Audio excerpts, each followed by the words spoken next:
Another 1-0.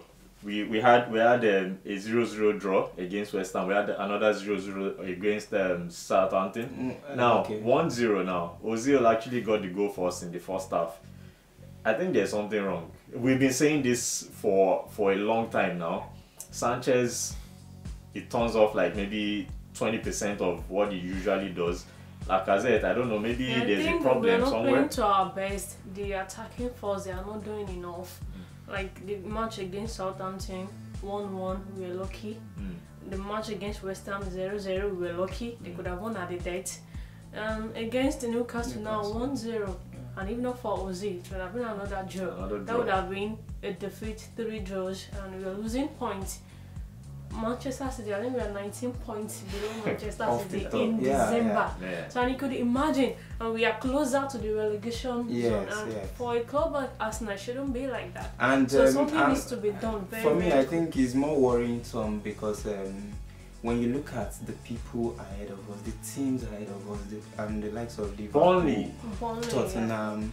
Let's leave Burnley out. We know it might just be a purple patch for them and they will falter later. But you look at Tottenham, you look at Chelsea, you look at Liverpool. So can we even break into that top 4 now? You understand? You look at the squad. Arsene Wenger has been changing tactics. He went too far at the back, all because he wanted to create room for an extra body up front to bring the goals. But the goals has not been coming. I don't know. It's a worrying signal really, because if we keep on going like this, it looks like our best bet for the Champions League next season might just be to win the Europa League.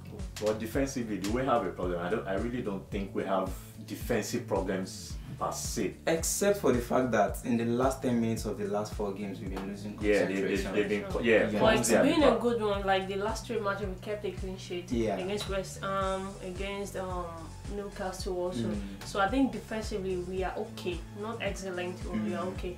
But the striking for something needs to be done. Probably in the January transfer window, we go in there by there. But it seems like Arsenal, a board like that of Arsenal, it would say like we have Nketiah that can do the job and not spending. But most of the time, like every season, we are 1 or 2 players short of a good team, and you just wonder, why are they not doing something to that? Why are they not getting it right every season? We keep falling short. I have a different opinion to this, because if you look at the squad Arsenal has now presently, I think we're not even getting the best out of that squad. Because for a moment, Burnley was ahead of Arsenal, and will you tell me the Burnley squad is better than what Arsenal has at the moment? Because it's a different thing when you buy the players and you don't make the best out of them. You understand? And for example now, for the last 3 games or thereabout, Kolasinac, who has had a fair or decent run into the season, has been benched. So we look at an Arsene Wenger who will come into the season, or who will go into the January transfer market, might get 1 or 2 dodgy players. Does it really solve our problem? Does that solve the problem now? Is buying the solution? Is coaching the problem? We don't even know.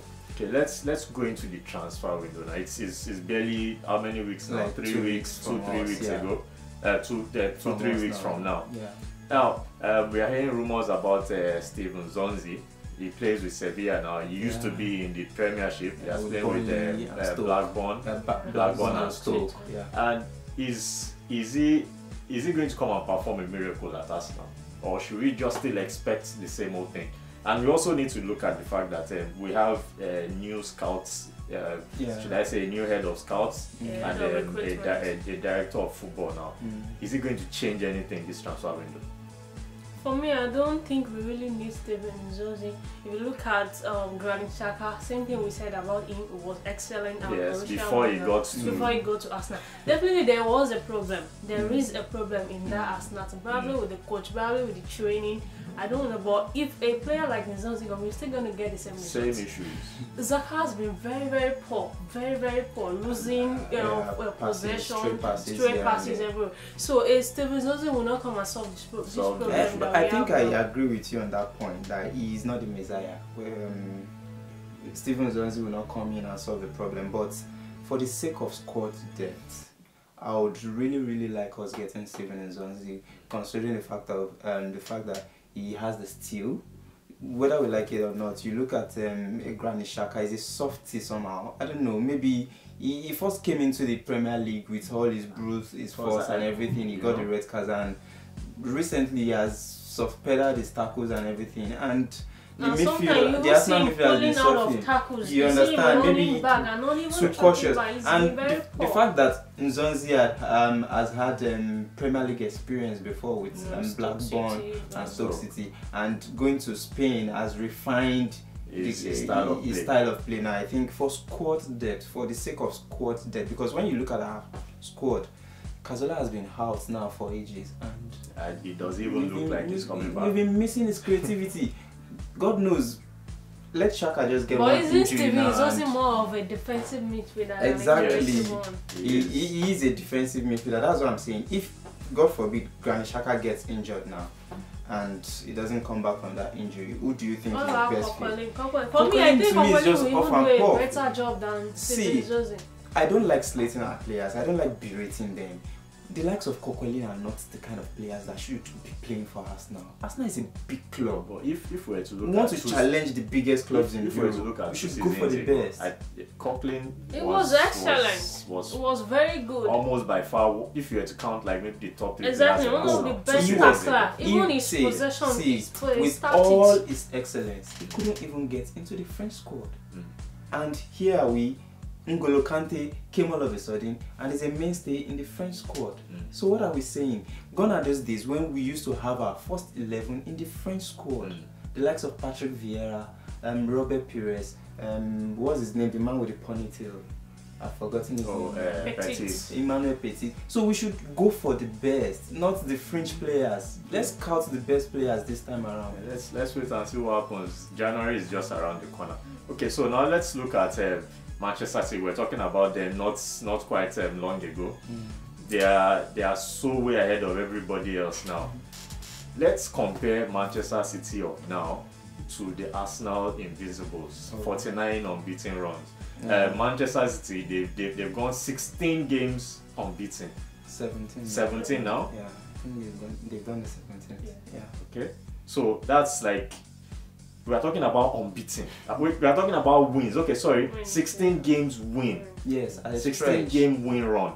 Nobody has done it before in the EPL. Can we compare the Arsenal unbeaten to Manchester City of now? Point of correction. Arsenal did it in the 2002 season. Arsenal had 16 wins at a stretch, but it spanned between 2 seasons. You understand? But they are the first side to do it in one particular season. So kudos to Pep Guardiola on this. And when we look at his record now in Spain, he has the most win run. In Germany, he has it. In England, now he has it. But the case is this Manchester City side better than the Invincibles? For me, not yet. Let them do the season unbeaten, because I know they'll still be at the running when they get into the later stages of the Champions League. The Guardiola I know would want to prioritize the Champions League, and at that time they will lose focus. They'll still lose 1 or 2 games in the EPL. He himself even said no, the unbeaten is for Arsenal, it's for Arsene Wenger. So, but we know Guardiola to be a mind gamer. Yeah, for me too, I think it's too early to start comparing them with the Invincibles. So like this Premier League, you see maybe probably they're going to lose against a team like Huddersfield or something. Even player for player, I don't think they are better than the Invincibles. Exactly. So at the end of the season, we can tell if they are better or not. Okay, so now finally let's look at our next game against the Fab Four, Liverpool. They have a fantastic strike force. Yes. Arsenal, well, like Yinka said the other time, we don't know which Arsenal is going to turn up for the next game now. What do you think against Liverpool? I really hope the Arsenal side that turned up against Man U will turn up and be more efficient in front of goal. If not for if they don't turn up that way, we are talking about another scandalous defeat, because that side, they are not merciful to any defense in EPL. Really, playing at the Emirates, I think we should be able to win the game. Like the first leg we lost 4-0, so I think this time should be for revenge. We should be there like 4-5-0 or 6. So but I think we should be on our head game there to take anything from that game Liverpool, they are strike for the like of Mo Salah, the like of Sadio Mane. They are just so Koscielny. Like the game against Man U, we played very well, but lack of concentration at the back, individual errors. Yeah. So if same thing happened against Liverpool, should be expecting something like 5-4-0 again. So the defenders have to be on their head game. They have to concentrate from start to finish. The like of Koscielny, Maria. So it's about the Arsenal that turn up that day.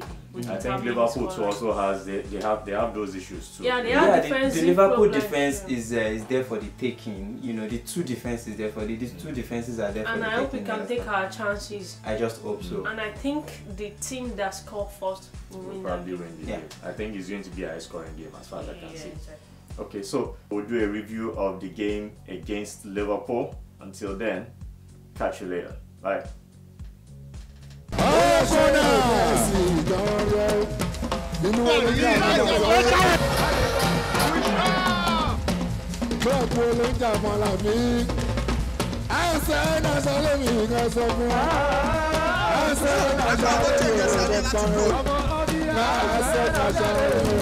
Corner.